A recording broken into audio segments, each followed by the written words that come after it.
ओम गणेशाय नमः। आप सभी भक्तों को पौष पुत्रदा एकादशी व्रत की हार्दिक शुभकामनाएं।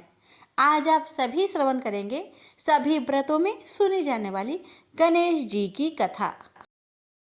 सेठ सेठानी और गणेश जी की कहानी। एक गांव था जिसमें एक सेठ जी अपने परिवार के साथ रहते थे।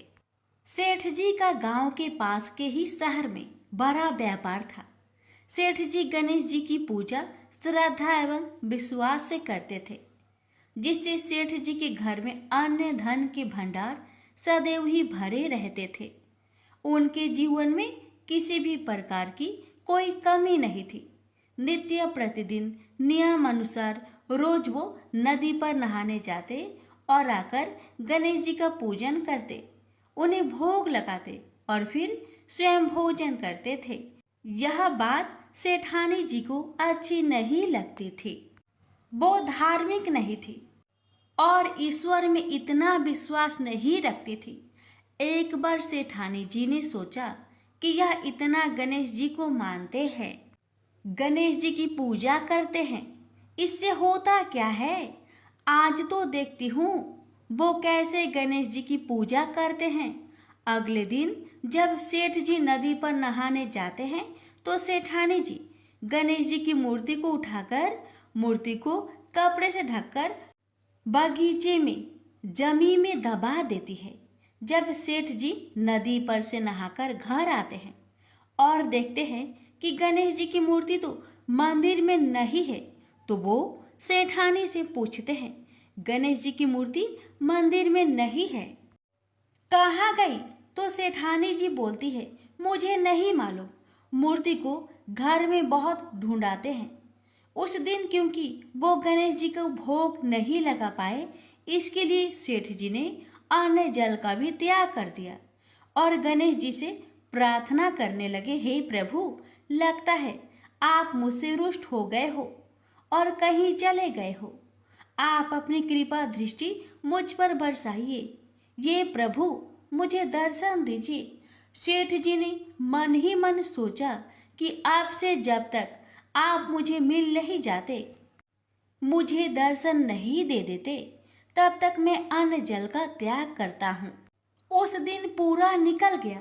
रात्रि में सेठ जी की भक्ति से प्रसन्न होकर गणेश जी भगवान ने सपने में गणेश जी भगवान एक छोटे से चूहे के साथ खेल रहे होते हैं और चूहे को खाने को लड्डू देते हैं। चूहा लड्डू लेकर बगीचे में जाता है और जमीन को खोदता है और लड्डू वहीं डाल देता है। अचानक सेठ जी की नींद खुल जाती है। सेठ जी बगीचे में जाते हैं और वहीं खोदते हैं जहां उन्होंने सपने में देखा था, और वहीं से उनको थोड़ी सी जमीन खोदने पर कपड़े में लिपटे हुए गणेश जी की मूर्ति मिलती है।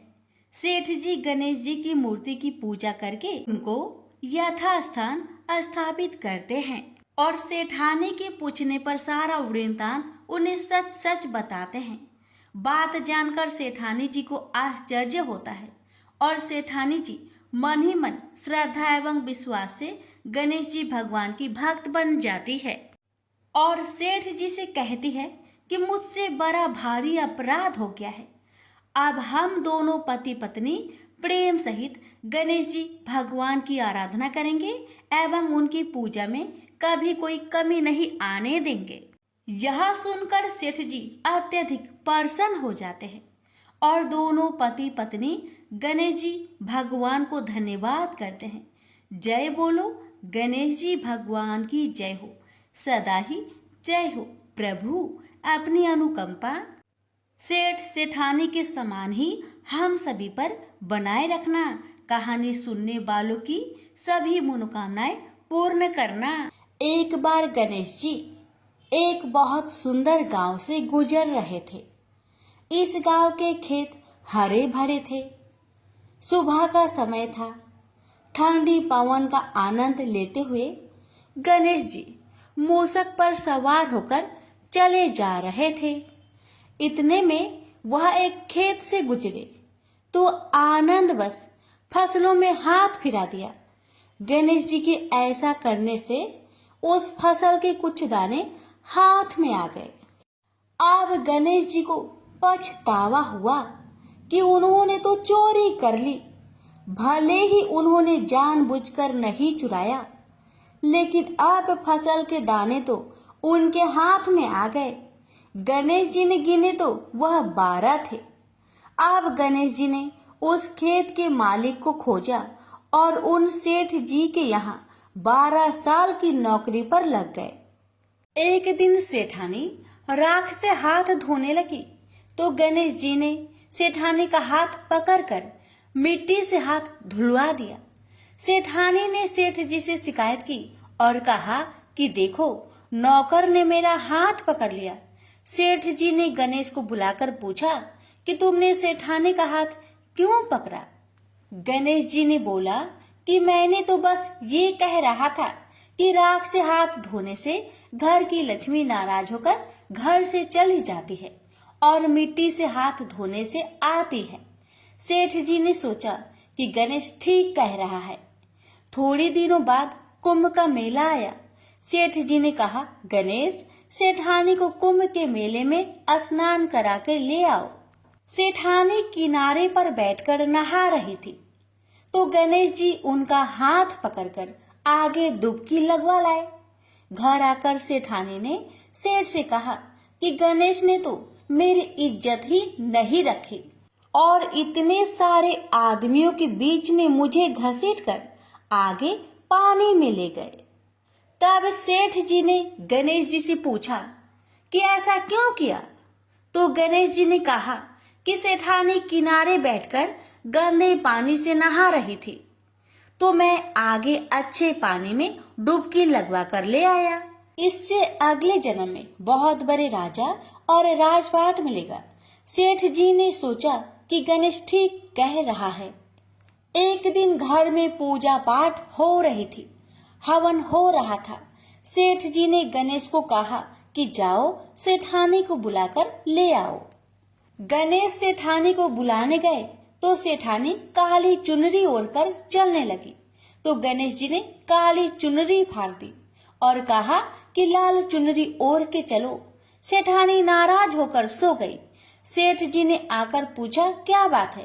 तो सेठानी बोली कि गणेश ने मेरी चुनरी फाड़ दी। सेठ जी ने गणेश को बुलाकर बहुत डांटा तो गणेश जी ने कहा, पूजा पाठ में काला वस्त्र नहीं पहनते हैं, इसलिए मैंने लाल वस्त्र के लिए कहा।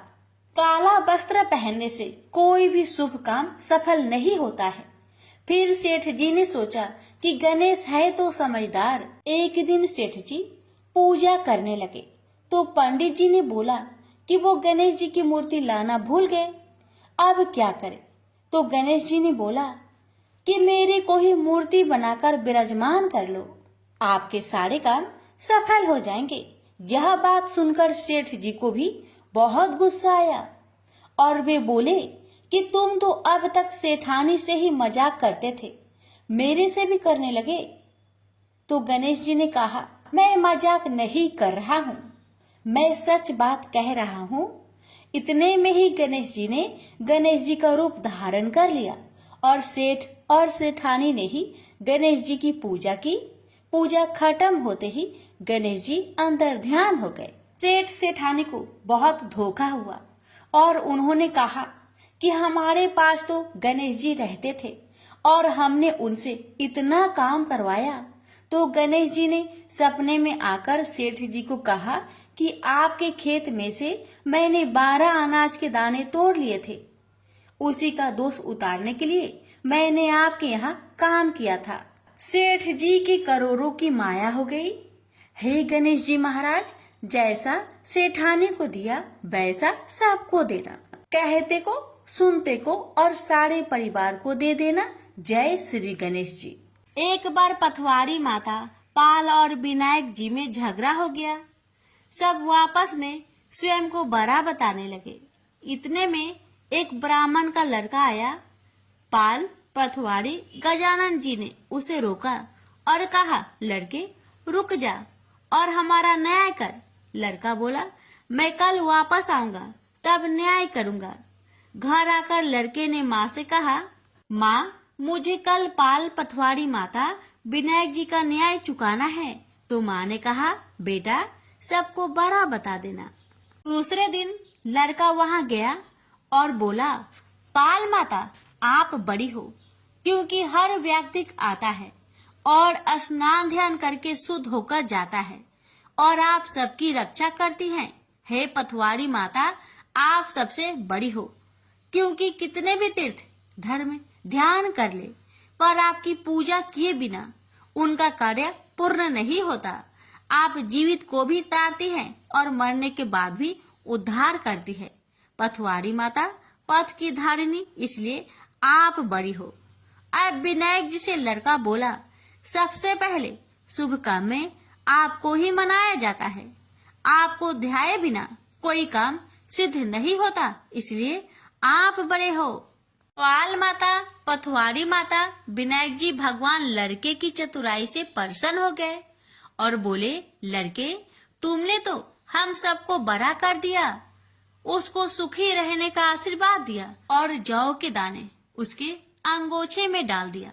लड़का सोचने लगा, ये तो घाटे का सौदा रहा। सारा दिन खराब कर न्याय किया और इतने से जौ मिले। उदास मन से घर आकर अंगोछा एक कोने में डाल दिया। माँ ने अंगोछा उठाया तो उसमें से हीरे मोती बिखर गए। तो माँ बोली, बेटा न्याय करके क्या लाया है? लड़का बोला, माँ कोने में जो पड़ा है देख लो। वहाँ गई, देखा हीरे मोती का ढेर लगा है। हीरे मोती जगमगा रहे हैं। माँ अत्यधिक प्रसन्न हो गई। माँ ने बेटे को बुलाया और कहा, बेटा आज तो पाल माता, पथवारी माता, विनायक जी भगवान आज तो हम पर प्रसन्न हुए हैं। माँ बेटे बहुत प्रसन्न हुए। हे भगवान, जैसा पाल माता, पथवारी माता, विनायक जी भगवान ने लड़के को दिया, वैसे सबको देना। कहानी कहने, सुनने, हुक्कर भरने वालों को सुख समृद्धि धन्य धान्य देना। प्रेम से बोलिए, पाल पथवारी विनायक भगवान की जय।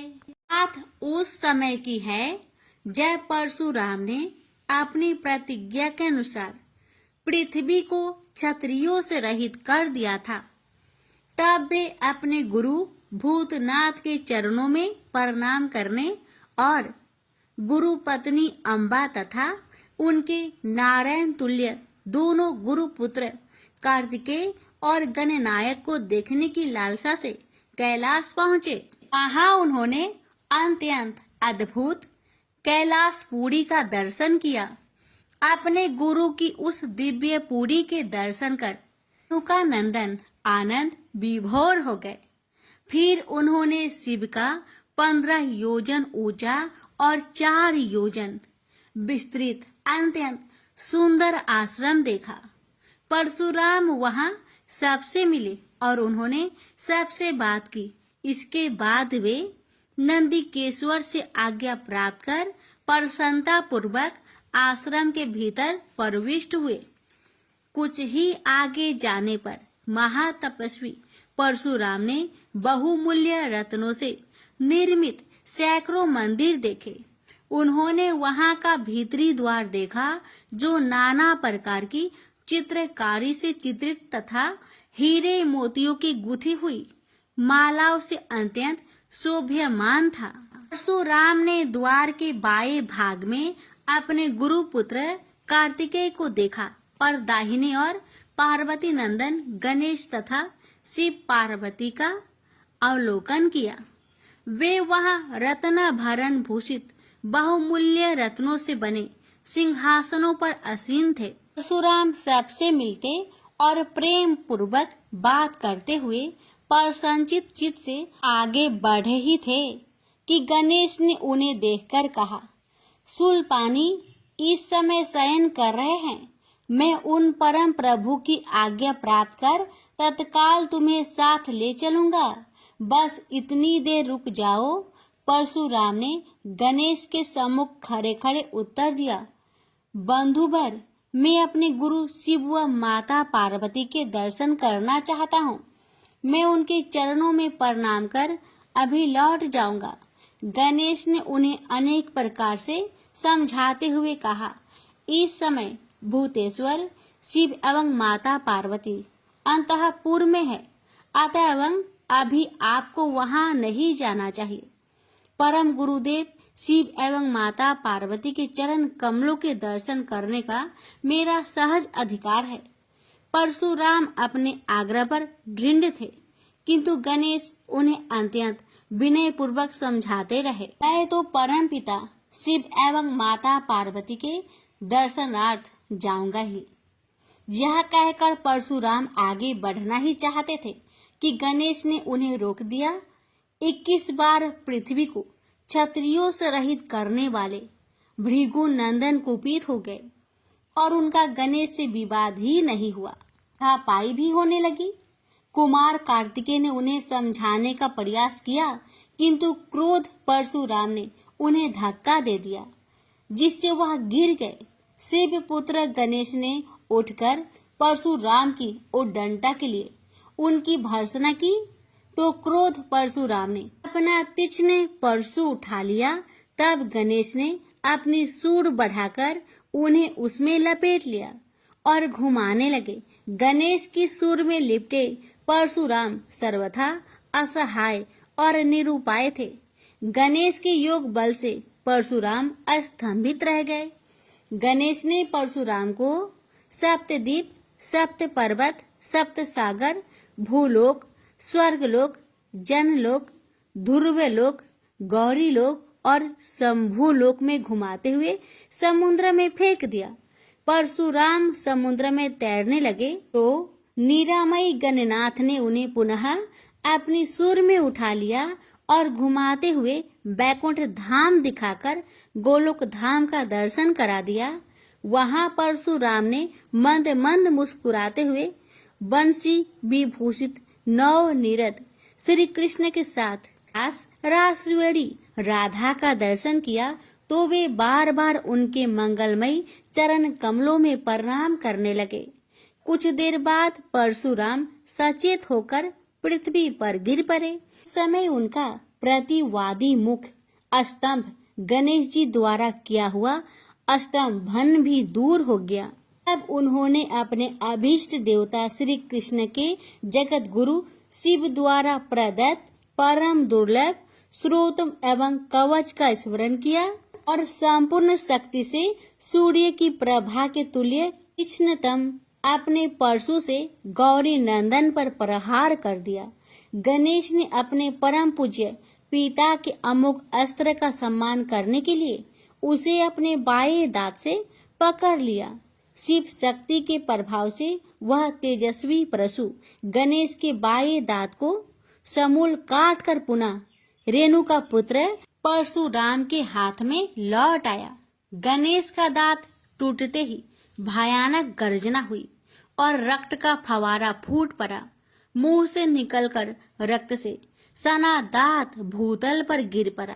उस समय धरित्री कांप उठी। यह दृश्य कार्तिकेय, क्षेत्रपाल आदि पार्षद तथा शून्य में देवगण अत्यंत भयभीत होकर हाय हाय करने लगे। कैलाशवासी डर से मूर्छित हो गए। निंद्रापति सुधत्मा शिव की निंद्रा भंग हुई। बेटा यह क्या हुआ? दौड़ी हुई पार्वती आई तो उन्होंने अपने पुत्र गणेश के टूटे दांत तथा रक्त से सने हुए मुंह को देखा और देखा कि उनके हृदय खंड गणेश क्रोध शून्य परम शांत लज्जा से सिर झुकाए खड़े हैं।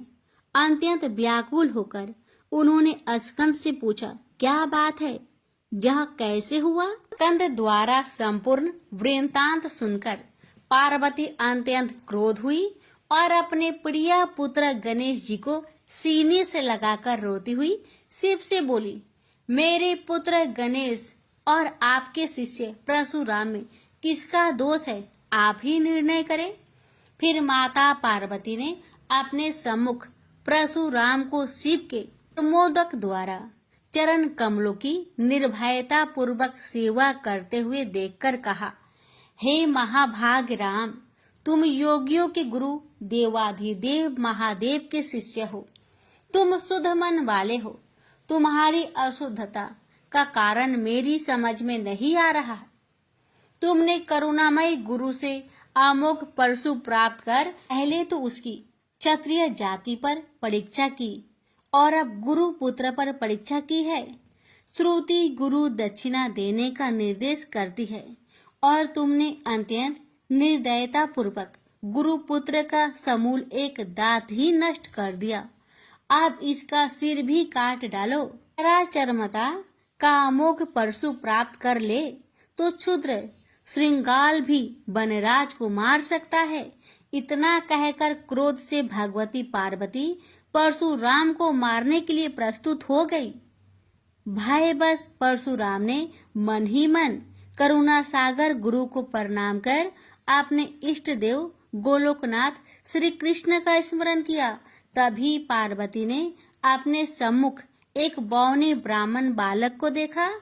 उस पर तेजस्वी ब्राह्मण बालक को देखकर आतुरता से भगवान शंकर ने भक्ति पूर्वक मस्तक झुकाकर प्रणाम किया। उसके बाद माता पार्वती ने भी उसे प्रणाम किया। परम तेजस्वी ब्राह्मण बालक ने शिव एवं पार्वती को शुभ आशीर्वाद प्रदान किया। यह दृश्य देखकर कैलाशवासी बालक बालिकाएं भयभीत एवं चकित हो गए। फिर भगवान शंकर ने उनका पूजन किया।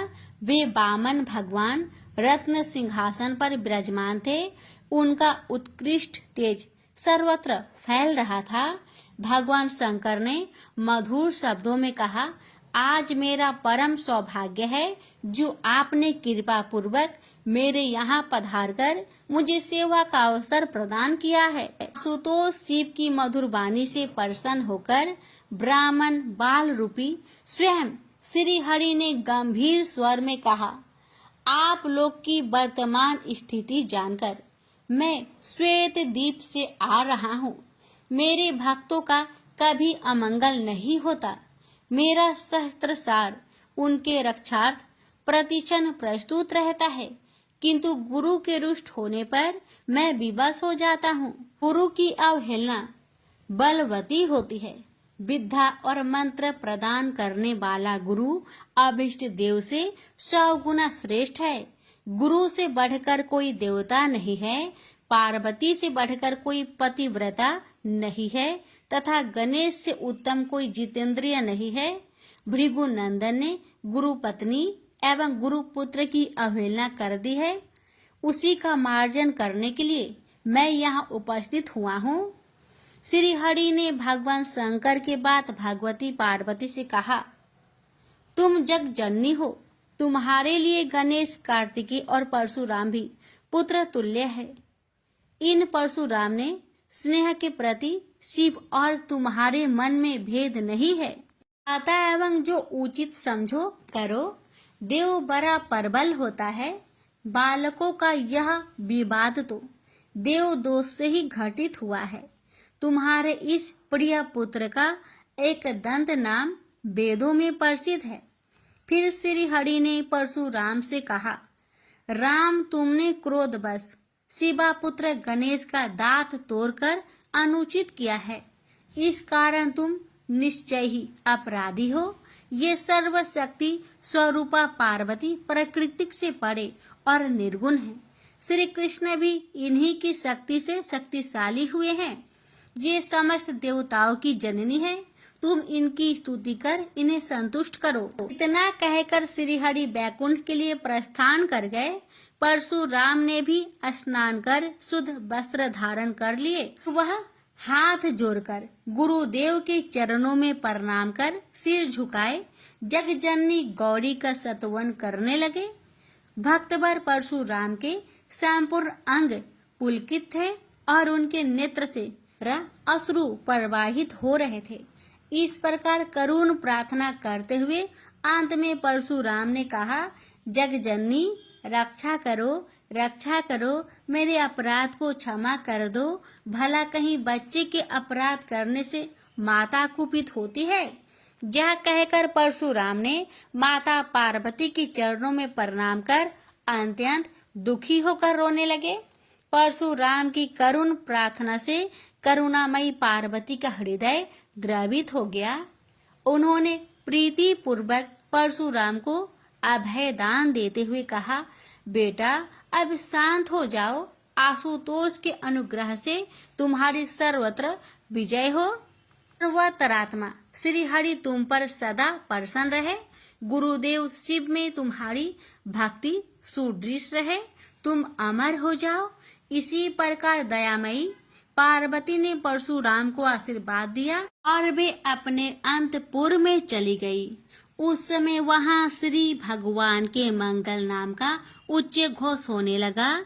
फिर परशुराम ने एक दंत गणेश का स्तवन किया और गंधे, पुष्प, धूप, दीप एवं तुलसी रहित नैवेद्य आदि से लंबोदर की विधि पूर्वक पूजा की। परशुराम ने भक्ति भाव से भाई गणेश को संतुष्ट कर माता पार्वती एवं कृपा सिंधु त्रिलोचन के चरणों में प्रणाम किया। फिर उन्होंने गुरु की आज्ञा प्राप्त कर प्रसन्नता पूर्वक वहां से प्रस्थान किए। प्रेम से बोलिए गौरी पुत्र गणेश भगवान की जय। हर हर महादेव। माता पार्वती की जय।